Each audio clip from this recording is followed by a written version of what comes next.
सुप्रभात बच्चों। आज हम आपकी पाठ्य पुस्तक हिंदी व्याकरण के पाठ संख्या 5 को पढ़ेंगे, जिसका शीर्षक है उपसर्ग तथा प्रत्यय। इस वीडियो में हम केवल उपसर्ग के विषय में चर्चा करेंगे। उपसर्ग तथा प्रत्यय शब्द निर्माण करने की एक विद्या है। पिछली कक्षाओं में भी आपने उपसर्ग तथा प्रत्यय के विषय में पढ़ा होगा और आगे भी इसका उपयोग आपके सामाजिक जीवन के साथ साथ विद्यालयी जीवन में भी है। इसलिए उपसर्ग तथा प्रत्यय को समझना हमारे लिए अत्यधिक आवश्यक है।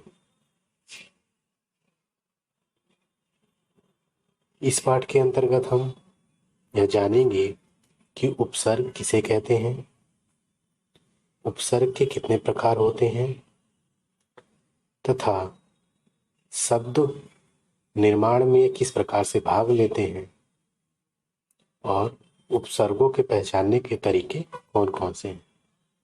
तो चलिए चलते हैं पाठ की तरफ। उपसर्ग उप तथा सर्ग से मिलकर बना है। उप का अर्थ होता है पास या समीप, सर्ग का अर्थ होता है सृजन करना या निर्माण करना।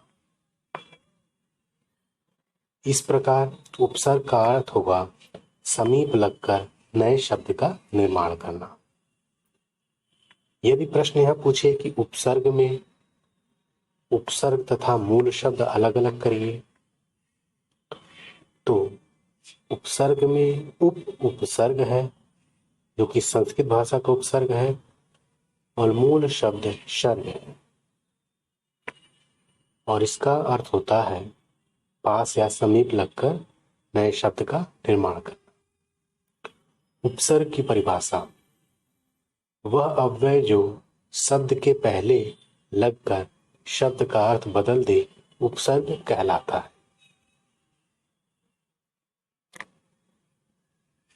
उदाहरण: हार एक शब्द है जिसका अर्थ होता है पराजय, लेकिन इसके आगे आ शब्द लगा देने से नया शब्द बनेगा, जैसे आहार, जिसका मतलब होगा भोजन। तो इस प्रकार उपसर्ग शब्दों के आगे प्रारंभ में लगकर उनके अर्थ को पूर्णतः बदल देते हैं। जैसे मूल शब्द है शेष, शेष में विउपसर्ग लग गया तो यह बन गया विशेष।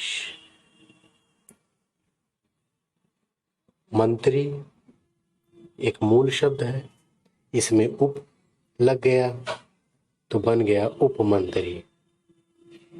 मंत्री से छोटा उसे उपमंत्री कहते हैं। रहम मूल शब्द है, उसमें बे लग गया उपसर्ग तो बन गया बेरहम, जिसको बिल्कुल भी रहम न हो उसे बेरहम कहते हैं। जन्म मूल शब्द है, इसमें आ उपसर्ग लग गया तो बन गया आजन्म।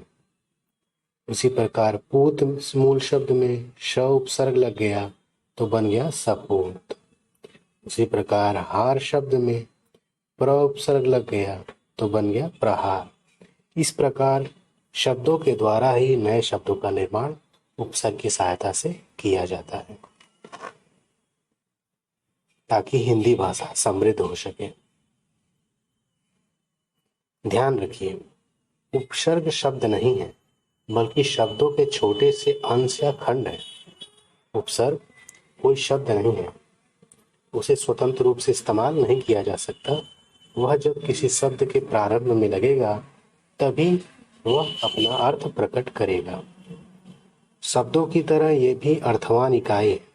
जिस प्रकार शब्दों का अर्थ होता है उस प्रकार इनका भी अर्थ होता है। उपसर्ग शब्दों की तरह स्वतंत्र रूप से प्रयुक्त नहीं हो सकते। उपसर्ग हमेशा किसी मूल शब्द के प्रारंभ में लगकर नया शब्द बनाते हैं। उपसर्गों के मूल अर्थ तो होते हैं, लेकिन यह अर्थ तभी देते हैं जब यह किसी शब्द के प्रारंभ में लग जाते हैं। उपसर्ग के प्रकार। उपसर्ग के मुख्यतः 3 प्रकार होते हैं: संस्कृत के उपसर्ग, हिंदी के उपसर्ग, उर्दू या विदेशी भाषा के उपसर्ग। जो शब्दों के अंश संस्कृत भाषा से आ गए हैं उन्हें उपसर्ग कहते हैं, संस्कृत के उपसर्ग कहते हैं। इनकी संख्या 22 होती है। जो शब्दांश हिंदी के हैं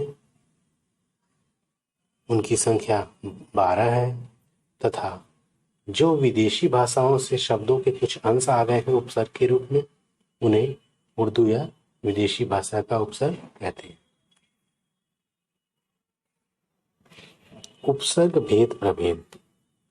जिस प्रकार हमने स्रोत के आधार पर शब्दों के तत्सम, तद्भव तथा आगत या विदेशी 3 भेद किए हैं, उसी तरह उपसर्गों के भी स्रोत के आधार पर निम्नलिखित भेद हैं।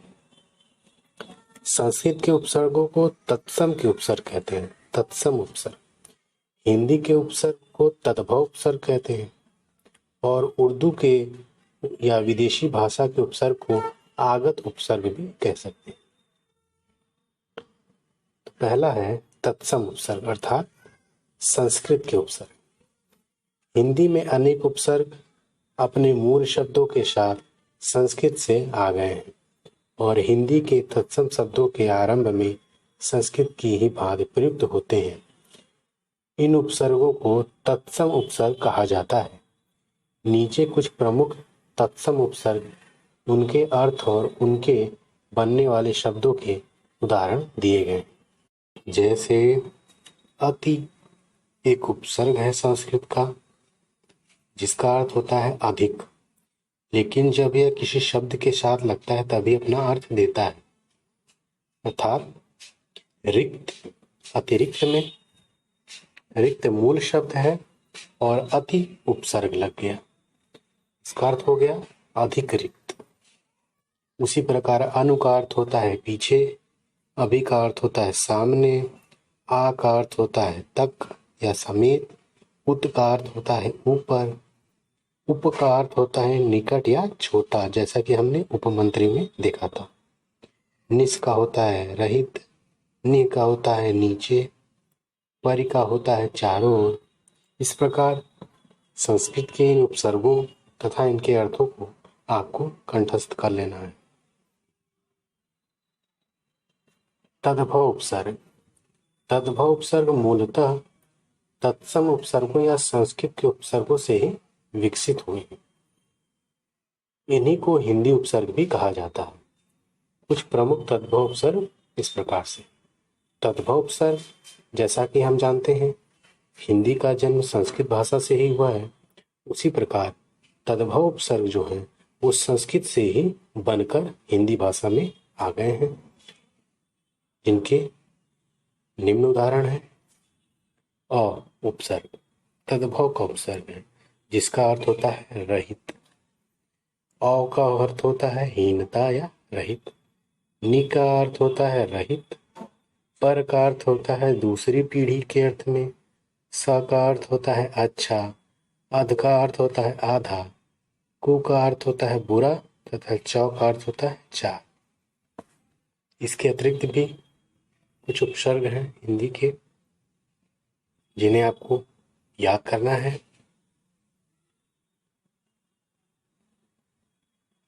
तीसरा उपसर्ग है आगत या विदेशी उपसर्ग। जो उपसर्ग विदेशी भाषाओं से हिंदी में आ गए हैं उन्हें आगत या विदेशी उपसर्ग कहते हैं, जो निम्न प्रकार से हैं।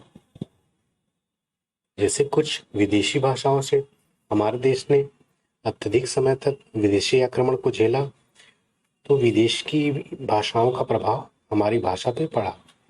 तो विदेशी भाषाओं से जो शब्द हमारी भाषाओं में आ गए हैं उन्हीं को आगत या विदेशी उपसर्ग कहते हैं। जैसे ब का अर्थ होता है के साथ और इससे बनने वाले शब्द हो गए बगैर, बदौलत, बखूबी।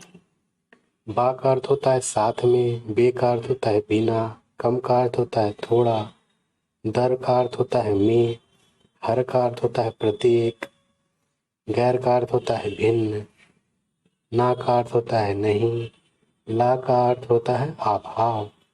चीफ एक इंग्लिश भाषा का शब्द है जिसका अर्थ होता है प्रधान या मुख्य, सब का होता है अधीन या नीचे।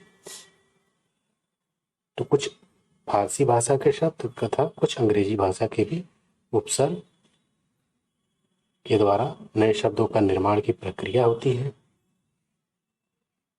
इन्हीं को विदेशी या आगत उपसर्ग कहते हैं। उपसर्गों की तरह प्रयुक्त होने वाले संस्कृत के कुछ शब्दांश। संस्कृत के कुछ शब्दों के अंश उपसर्गों के रूप में प्रयुक्त होते हैं, पर हिंदी में आकर ये उपसर्गों की तरह ही प्रयुक्त होने लगते हैं। अतः अधिकांश पुस्तकों में इन्हें भी तत्सम उपसर्ग के कहा गया है। जैसे अ का अर्थ होता है निषेध, मतलब अ जिस शब्द के भी पहले लग जाएगा उसमें निषेध का भाव आ जाएगा। जैसे अभाव, अज्ञान, अधर्म। उ का अर्थ होता है बुरा, अंतः का अर्थ होता है अंदर, अधः का अर्थ होता है नीचे, बहिर का अर्थ होता है बाहर, स्व का अर्थ होता है अपना, पुनः का अर्थ होता है फिर, चिर का अर्थ होता है बहुत देर, सम का अर्थ होता है समान और सह का अर्थ होता है साथ। इस प्रकार ये संस्कृत के उपसर्ग ही हैं जो शब्दों के प्रारंभ में लगकर उनके अर्थ को बदल देती। उपसर्ग पहचानने के तरीके। यदि प्रश्न पूछ दिया जाए कि इस शब्द में उपसर्ग कौन सा है, तो इस दशा में आप किस प्रकार से पहचानेंगे कि उपसर्ग क्या है। उसके कुछ 3 नियम हैं। पहला, जब किसी शब्द के आरंभ में सम रहे तो वहां सम उपसर्ग रहता है। अर्थात जब आप शब्द देखिए, यदि उसके आरंभ में सम रहे, स के ऊपर अनुस्वार रहे, तब आपको यह समझ जाना है कि वहां सम उपसर्ग प्रयुक्त हुआ है और जो कुछ भी बचेगा उपसर्ग निकालने के बाद वह मूल शब्द कहलाएगा। उसी प्रकार संस्कार में देखिए, स के ऊपर अनुस्वार है इसलिए यहां सम उपसर्ग प्रयुक्त हुआ है और जो बच जाता है वह क्या, मूल शब्द कहलाएगा। जब किसी शब्द के आरंभ में उ रहे तथा उसके पश्चात आधा अक्षर हो तो वहां उत उपसर्ग होता है। जैसे उद्योग में प्रारंभ में उ है तथा उसके बाद आधा द है, इस प्रकार इसमें जो उपसर्ग होगा वह उत उपसर्ग होगा और जो बचेगा वह मूल शब्द होगा। इसी प्रकार उन्नयन में उ प्रारंभ में है, उसके बाद आधा अक्षर न है तो यहाँ उत उपसर्ग होगा और जो शेष बचेगा वह मूल शब्द होगा। तीसरा पहचानने का तरीका है कि शब्द में से मूल शब्द अलग कर लेने के बाद जो प्रारंभ में शेष बचे वह उपसर्ग कहलाता है। अगर यह दो प्रथम और द्वितीय नियम काम न करें, कोई नया शब्द हो, तो ऐसे शब्दों में उपसर्ग का पता लगाने के लिए हमें उस शब्द में से मूल शब्द अलग कर लेना होगा। मूल शब्द का अर्थ होता है वह शब्द जिसका खंडन न किया जा सके या जिसको तोड़ने पर उसका अर्थ न स्पष्ट हो। अब देखिए, इसमें स्वागत एक शब्द है, लेकिन इसमें प्रथम तथा द्वितीय नियम से हम समझ नहीं सकते, क्योंकि ना तो स के ऊपर अनुस्वार है न ही शब्द के प्रारंभ में उ है।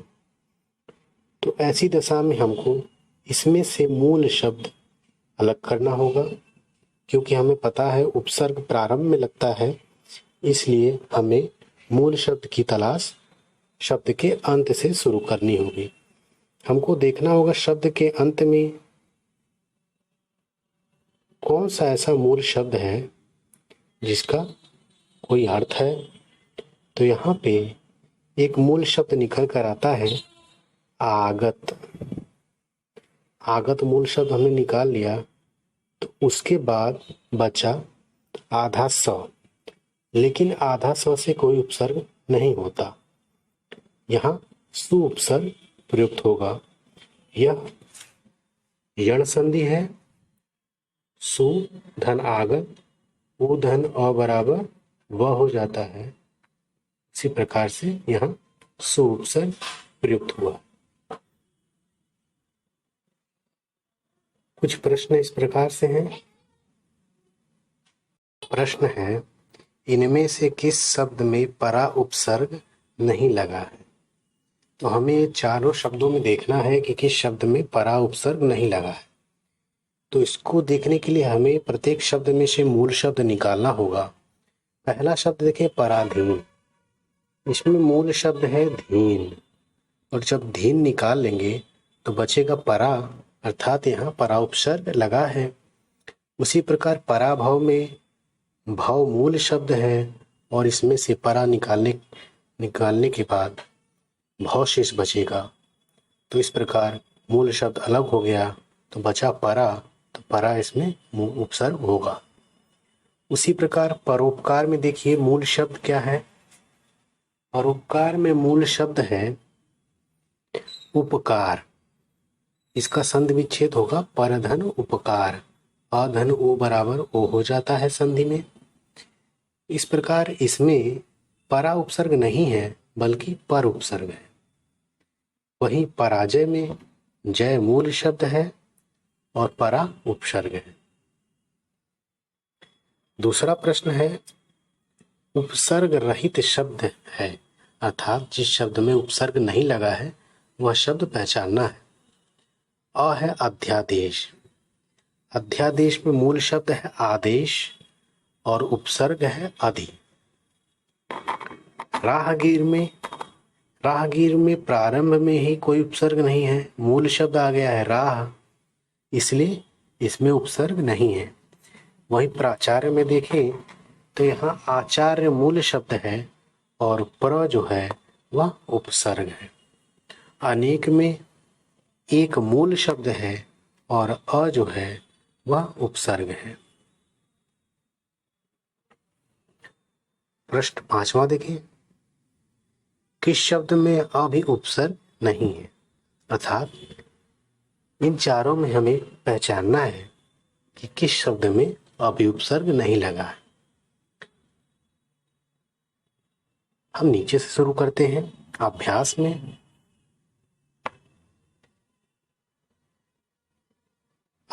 में अभि उपसर्ग और आस मूल शब्द लगा है। अभियुक्त में युक्त मूल शब्द है और अभि उपसर्ग है।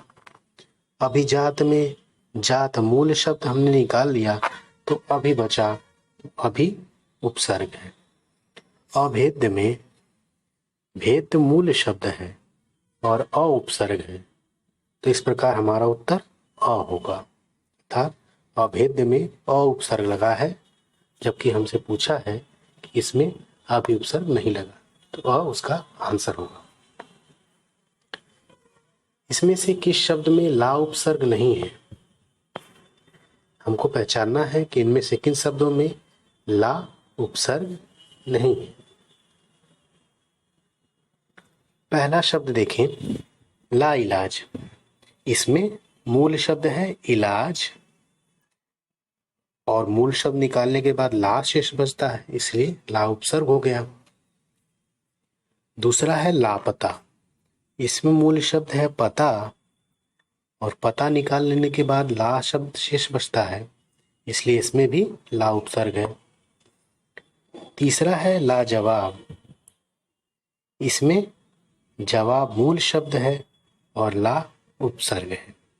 लानत इसमें ला उपसर्ग नहीं लगा हुआ है, अतः ये हमारा उत्तर होगा। सार्थक शब्द में उपसर्ग है। सार्थक शब्द में कौन सा उपसर्ग है, इस प्रकार से प्रश्न आ सकता है। तब आपको सार्थक में मूल शब्द की खोज करनी पड़ेगी। यदि आपने इसमें से मूल शब्द निकाल लिया, जो शेष बचेगा वह उपसर्ग होगा।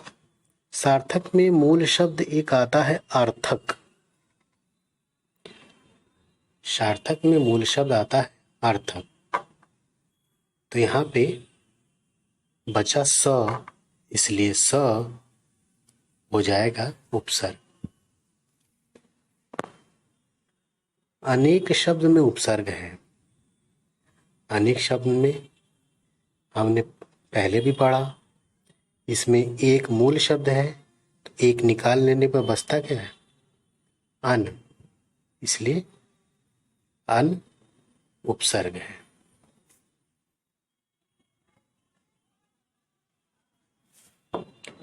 संग्राम शब्द बना है।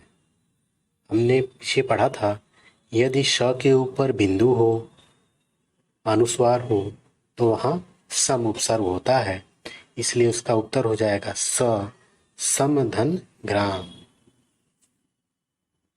मित्र शब्द में कौन सा उपसर्ग जोड़ने से उल्टा अर्थ देगा, अर्थात मित्र शब्द में हम कौन सा सब उपसर्ग जोड़ें जिससे इसका अर्थ उल्टा हो जाए।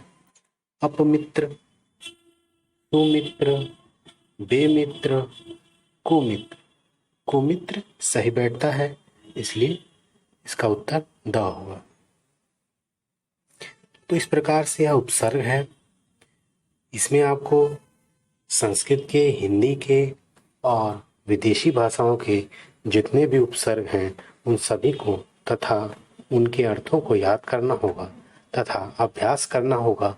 इन्हीं शब्दों में से उपसर्ग को अलग करने के लिए किस प्रकार से अलग किया जा सकता है।